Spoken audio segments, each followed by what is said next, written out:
নেককার কিংবা নাফরমান কারোর জন্যই এই পৃথিবী থেমে থাকে না। রাত ভোর হয়েই যায়, সকাল সন্ধ্যা হয়েই যায়।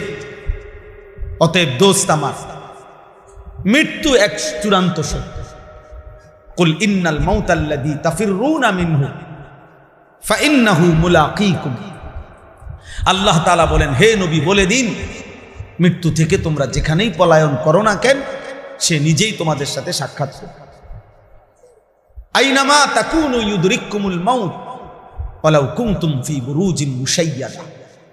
আল্লাহ তাআলা বলেন, তুমি যদি এমন একটি প্রাচীর দেওয়ালের ভিতরে আশ্রয় নাও, যেই দেওয়াল এত উঁচা, যেই উঁচা দিয়া ভিতরে ঢুকবার কোনো টপকাইয়া ঢুকবার সুযোগ নাই, এবং যেই দেয়ালের একটি ছিদ্রও নাই, তাহলে কোনো ছিদ্র দিয়েও ঢুকবার জায়গা নাই, উপর দিয়েও ঢুকবার জায়গা নাই, এমন সুউচ্চ নিশ্ছিদ্র প্রাচীরের মধ্যেও যদি আশ্রয় নাও, আল্লাহ বলছেন মৃত্যু তোমার সেখানেই পৌঁছে। আল্লাহ তাআলা বলছেন, কুল্লু নাফসিন যায়িকাতুল মাউত। এটা জানে না, এই কথাইটা এমন কোন মুসলমানের না। এই কদ্দুর কথা সবাই জানে না। প্রত্যেককেই মৃত্যুর স্বাদ গ্রহণ করতে হবে, এই কথাটা আর কখনো শুনেন নাই? নবী সাল্লাল্লাহু আলাইহি সাল্লাম কি বলছেন, ইন্নাকা মাইয়িতুন ওয়া ইন্নাহুম মাইয়িতুন। বন্ধু, আপনাকেও মৃত্যুবরণ করতে হবে, আপনার সমস্ত উম্মতকেও মৃত্যুবরণ করতে হবে।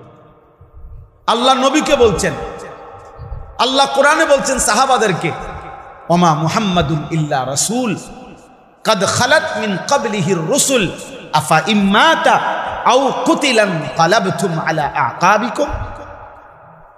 আল্লাহ তাআলা বলেন, আমার বন্ধু মুহাম্মদ সাল্লাল্লাহু আলাইহি সাল্লাম তিনি তো একজন রাসূল, তার পূর্বেও তো আমার রাসূল ছিল। মর্যাদার মধ্যে তারতম্য আছে, কিন্তু রাসূল তো ছিল। মানে নবীদের মধ্যে মর্যাদার কি আছে?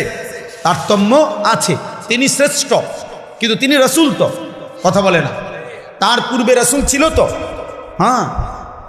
আল্লাহ বলেন, তো আমার এই প্রিয় রাসূল যদি মৃত্যুবরণ করে অথবা শহীদ হয়ে যায়, তাহলে কি তোমরা আমার দিন ছেড়ে দিবা? আল্লাহ জিজ্ঞেস করছে, ইনকালাবতুম আলা আকাবিকুম, তাহলে কি তোমরা আবার কুফরি করবা, আবার মূর্তি পূজা শুরু করে দিবা? তা আল্লাহ বলছে, সাবধান, মনে রেখো, এতে করে যদি তোমরা কেউ কুফরি করো, আবার আগের জায়গায় ফিরে চলে যাও, তো তোমরা আমার আল্লাহ